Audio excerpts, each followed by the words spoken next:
Hi dears, ಇದು ಈ video ಬಂದು ಶ್ರೀರಂಗಂ ವಿಸಿಟ್ದು ಪಾರ್ಟ್ 2 ಇದೆ. ಇದು ಲಾಸ್ಟ್ ಟೈಮ್ ನಾನು ನಿಮಗೆ ಪಾರ್ಟ್ 1 ತೋರಿಸಿದೆ. ಅದರಲ್ಲೆಲ್ಲ ಯಾವ ಥರ ನಾವು ಬೆಂಗಳೂರಿಂದ ಶ್ರೀರಂಗಂಗೆ ರೀಚ್ ಆದ್ವಿ, ತಿರ್ಚಿಗೆ ಇಳಿದ್ಬಿಟ್ಟು ಅಲ್ಲಿಂದ ಇನ್ನೊಂದು ಬಸ್ ಹಿಡಿದು ಅದೆಲ್ಲ ನಾನು ನಿಮ್ಗೆ ಲಾಸ್ಟ್ ವಿಡಿಯೋದಲ್ಲೇ ತೋರಿಸಿದೆ.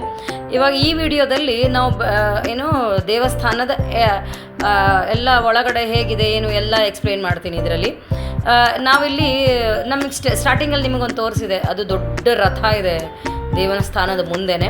ಅಲ್ಲಿ ಆಮೇಲೆ ಈ ಥರ ಹೂಗಳನ್ನೆಲ್ಲ ಇಟ್ಟಿದ್ದಾರೆ ಮಾರೋದಕ್ಕೆ. ಅದನ್ನು ತೊಗೊಂಡ್ಬಿಟ್ಟು ಇಲ್ಲೆಲ್ಲ ಸ್ಲಿಪ್ಪರೆಲ್ಲ ಬಿಚ್ಚೋದಕ್ಕೂ ಇರುತ್ತೆ. ಇಲ್ಲಿಂದ ಒಳಗಡೆ ಹೊರಟ್ವಿ. ಇಲ್ಲಿ ಸ್ವಲ್ಪ ನಮಗೆ ಏನು ಚೆಕಿಂಗ್ ಎಲ್ಲ ಇರುತ್ತೆ, ಅಂದರೆ ಏನು ತೊಗೊಂಡು ಹೋಗ್ತಿದ್ದೀರಾ ಏನು ಎತ್ತಪ್ಪ ಕವರೆಲ್ಲ ತೋರಿಸ್ಬೇಕಾಗತ್ತೆ. ಸೊ ಹಾಗೆ ನಾವು ಮುಂದೆ ಹೊರಟ್ವಿ. ಇಲ್ಲಿ ನೋಡಿ ಏನು ಸಕ್ಕತ್ತಾಗಿದೆ. ಒಳಗಡೆ ಹೋದ ತಕ್ಷಣ ನಿಜವಾಗ್ಲೂ ನಮಗೆ ಎಷ್ಟು ಖುಷಿ ಅಂದರೆ ಅದು ಎಕ್ಸ್ಪ್ಲೇನ್ ಮಾಡೋಕ್ಕಾಗಲ್ಲ, ಅಷ್ಟು ಚೆನ್ನಾಗಿದೆ ಒಳಗಡೆ ದೇವಸ್ಥಾನ. ನೋಡಿ ನಾನು ನಿಮಗೆ ತೋರಿಸ್ತೀನಿ, ಸೂಪರಾಗಿದೆ. ಇಲ್ಲಿ ನೋಡಿ ಎಷ್ಟು ಸ್ಪೇಷಿಯಸ್ ಇದೆ ಅಂದರೆ ಒಳಗಡೆ ಎಲ್ಲಿ ನೋಡ್ತೀರಾ ಅಲ್ಲಿ ಗೋಪುರ, ಫ್ರೆಂಡ್ಸ್. ಒಳಗಡೆನೇ 21 ಗೋಪುರಗಳಿವೆ. ಅಲ್ಲಿಂದ ನೋಡಿಬಿಟ್ಟು ಇಲ್ಲಿ ಮುಂದೆ ಬಂದ್ವಿ. ಇದು ಅನ್ನದಾನ ಡೊನೇಷನ್ ಅಂತಿತ್ತು. ಸರಿ ಡೊನೇಟ್ ಮಾಡೋಣ ಅಂದ್ಬಿಟ್ಟು ನಾವು ಒಂದು 500 ರೂಪೀಸ್ ಡೊನೇಟ್ ಮಾಡಿದ್ವಿ. ಆಮೇಲೆ ಎಲ್ಲ ಬರೆದಿದ್ದಾರೆ ಸೇವೆಗಳು ಅನಿಸುತ್ತೆ. ಇದು ತಮಿಳಲ್ಲಿತ್ತು, ನಮಗೇನು ಅರ್ಥ ಆಗಲಿಲ್ಲ ಇದು. ಸೊ ಹಾಗಾಗಿ ಇಲ್ಲಿ ನೋಡಿ, ಇಲ್ಲಿ 50 ರೂಪೀಸಿಂದ ನೀವು ಕ್ಯಾನ್ ಡೊನೇಟ್. 50 ರೂಪೀಸಿಂದ 5500 ತನಕನೂ ಡೊನೇಟ್ ಮಾಡ್ಬೋದು ನೀವು ಇಲ್ಲಿ. ಸೊ ಹಾಗಾಗಿ ನಾವು ಅಂದ್ಕೊಂಡ್ವಿ ಸರಿ 500 ರೂಪೀಸ್ ಡೊನೇಟ್ ಮಾಡೋಣ ಅಂತ ನಾವು ಅಲ್ಲಿ ಡೊನೇಟ್ ಮಾಡಿದ್ವಿ. ಸೊ ಅಲ್ಲಿಂದ ಮುಂದೆ ಹೊರಟ್ವಿ. ಎಸ್ ನೋಡಿ, ಇವರಲ್ಲಿ ರೆಸಿಪ್ಟ್ ಕೊಟ್ಟರು. ಹಾಗೆ ಮುಂದೆ ಹೊರಟ್ವಿ ಫ್ರೆಂಡ್ಸ್. ಇಲ್ಲಿ ನೋಡಿ ಎಷ್ಟು ಚೆನ್ನಾಗಿದೆ ಅಂದರೆ ಒಳಗಡೆ ಇದು ಫುಲ್ಲು ಕಲ್ಲಿಂದ ಮಾಡಿರೋದು ದೇವಸ್ಥಾನ. ಅಂದರೆ 13th ಸೆಂಚುರಿದಿದೆ ಫ್ರೆಂಡ್ಸ್. ಇದು ಹೊರಗಡೆ ಎಷ್ಟು ಬಿಸಿಲಿದ್ರು ಒಳಗಡೆ ಮಾತ್ರ ಫುಲ್ ಕಾಮ್ ಇದೆ. ಇದು ನೋಡಿ, ಇದು ಗರುಡನ ದೇವಸ್ಥಾನನೂ ಇದೆ ಒಳಗಡೆ. ಆಮೇಲೆ ಇಲ್ಲಿ ಪಕ್ಕದಲ್ಲೆಲ್ಲ ಮಾರೋದಕ್ಕೆ ಇಟ್ಟಿರ್ತಾರೆ. ನಮ್ಗೆ ಹೆಂಗೆ ಇಸ್ಕಾನಲ್ಲಿ ಇಟ್ಟಿರ್ತಾರಲ್ವ ಆ ಥರ ಇಲ್ಲಿ ಮಾರೋದಕ್ಕೆ ಅಂತ ಇಟ್ಟಿರ್ತಾರೆ. ಆಮೇಲೆ ಇಲ್ಲೇ ಮುಂದೆ ನಾವು ದೇವಸ್ಥಾನಕ್ಕೆ ಮತ್ತೆ ಇನ್ನೊಂದು ಕ್ಯೂ ಇದೆ. ಇಲ್ಲಿ ಈ ಕ್ಯೂ ಅಲ್ಲಿ ಹೋಗ್ಬೇಕು ನಾವು ಇವಾಗ. ಮುಂದೆ ನಿಮಗೆ ಕ್ಲಾಕ್ ರೂಮ್ ಸಿಗುತ್ತೆ. ಅಂದರೆ ನೀವು ಲಗೇಜ್ ಸಮೇತ ಬಂದಿದ್ರಿ ಅಂದರೆ ಈ ಕ್ಲಾಕ್ ರೂಮಲ್ಲಿ ನೀವು ಇಟ್ಕೋಬೋದು ನಿಮ್ಮ ಲಗೇಜ್ಗಳನ್ನೆಲ್ಲ. ಹಾಗೆ ನಾವು ಮುಂದೆ ಹೊರಟ್ವಿ. ನೋಡಿ ದೇವಸ್ಥಾನ ಸಖತ್ತಾಗಿದೆ. ಆಮೇಲೆ ಇಲ್ಲಿಂದ ನಾವು ಸ್ಪೆಷಲ್ ದರ್ಶನ ಇದೆ ಫ್ರೆಂಡ್ಸ್.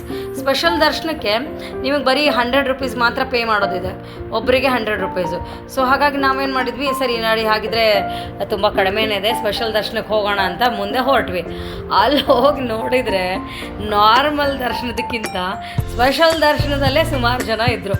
ಅಂದರೆ ತುಂಬ ಕಡಿಮೆ ರೇಟ್ ಇಟ್ಟಿದ್ದಾರಲ್ವ. ಸೊ ಹಾಗಾಗಿ ಎಲ್ಲರೂ ಸ್ಪೆಷಲ್ ದರ್ಶನದಲ್ಲೇ ಇದ್ದರು. ಸೊ ಇದು ನೋಡಿ, ಇಲ್ಲಿ ಮುಂದೆ ನಮಗೆ ತೋರಿಸ್ತೀನಿ. ಇದು ಸ್ಪೆಷಲ್ ದರ್ಶನದ ಕೌಂಟರ್ ಇದೆ.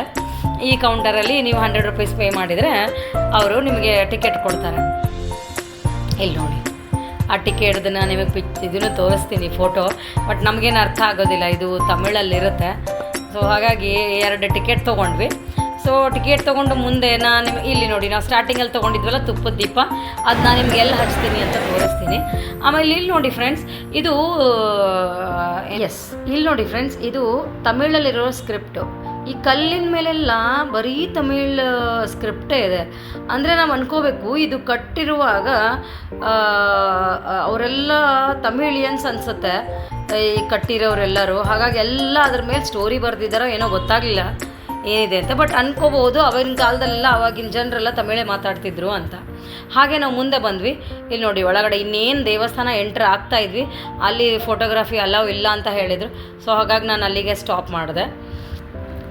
ಇಲ್ಲಿ ನೋಡಿ, ಸೊ ಇಲ್ಲಿ ದೇವಸ್ಥಾನದ ದರ್ಶನ ತೊಗೊಂಡು ಹೊರಗೆ ಬಂದರೆ ನಿಮಗೆ ಇಲ್ಲಿ ಚಿನ್ನದ್ದು ಗೋಪುರ ಕಾಣುತ್ತೆ.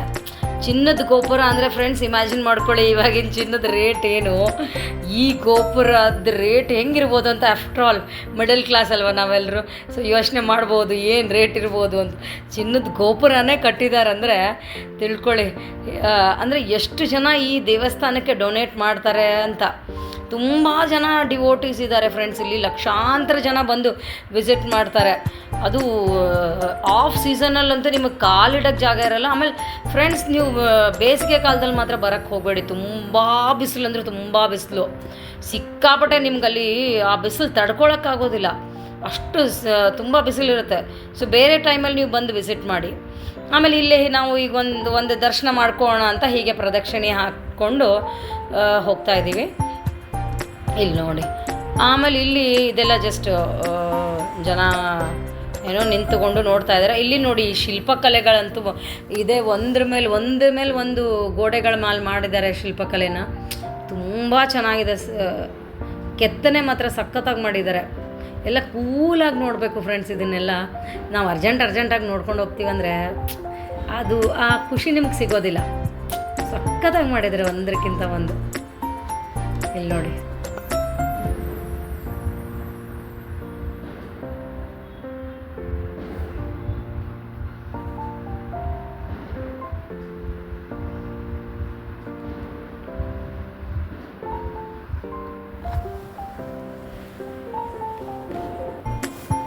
ದರ್ಶನ ಎಲ್ಲ ಮುಗಿಸ್ಕೊಂಡು ನಾವು ಹೊರಗಡೆ ಬಂದರೆ ಅಲ್ಲಿ ಪ್ರಸಾದ ಇತ್ತು.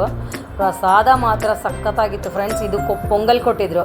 ಪೊಂಗಲ್ಲು, ಪುಳಿಯೋಗರೆ ಇದೆಲ್ಲ ಒಂಥರ ಅಥೆಂಟಿಕ್ ತಮಿಳಿಯನ್ ಇದು ಏನೋ ರೆಸಿಪಿ. ಸಖತ್ತಾಗಿತ್ತು. ಸೊ ನಾವು ಅಲ್ಲೇ ಕೂತ್ಕೊಂಡು, ಎಲ್ಲರೂ ಅಲ್ಲೇ ಕೂತ್ಕೊಂಡಿದ್ರು, ನಾವು ಅಲ್ಲೇ ಕೂತ್ಕೊಂಡು ಪ್ರಸಾದ ತಿಂದ್ವಿ. ಅಲ್ಲೇ ಒಂದು ಸಣ್ಣ ವೀಡಿಯೋ ತೊಗೊಂಡೆ ನಾನು ನಿಮಗೆ ತೋರಿಸೋಣ ಅಂತ.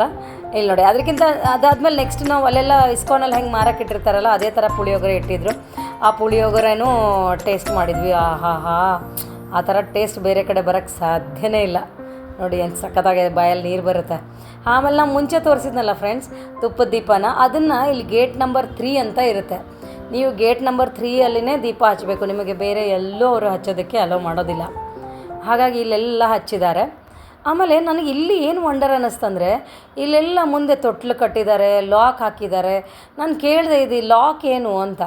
ಅವರೇನಂದರೆ ನಿಮ್ದು ಏನು ಇಷ್ಟ ಇದೆ ಅದನ್ನು ನೀವು ಮನಸ್ಸಲ್ಲಿ ಅಂದ್ಕೊಂಡು ಲಾಕ್ ಮಾಡಿದರೆ ಅದು ಸಂಪೂರ್ಣ ಆಗುತ್ತೆ ಅಂತ ಒಂದು ನಂಬಿಕೆ.